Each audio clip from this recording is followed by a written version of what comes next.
اصاغر کے پاس تلاش علم. اصاغر اصغر کی جمع ہے، اصغر کہتے ہیں چھوٹے کو، چھوٹوں کے پاس تلاش علم. چھوٹے سے مراد عمر میں چھوٹا نہیں. علماء نے اس کی تعریف کیا کی ہے؟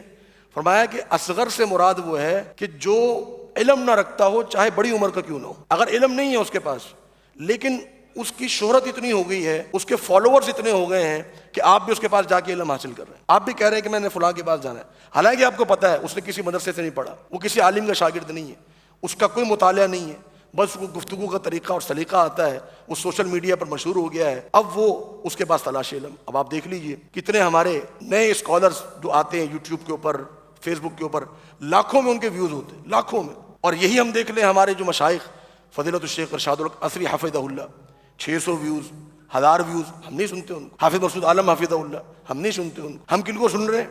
جو بس جن کو گفتگو کا طریقہ آتا ہے، جو اچھے ڈھنگ سے بات کر لیتے ہیں. تو یہ نشانی ہے، یہ نشانی ہے قیامت کی.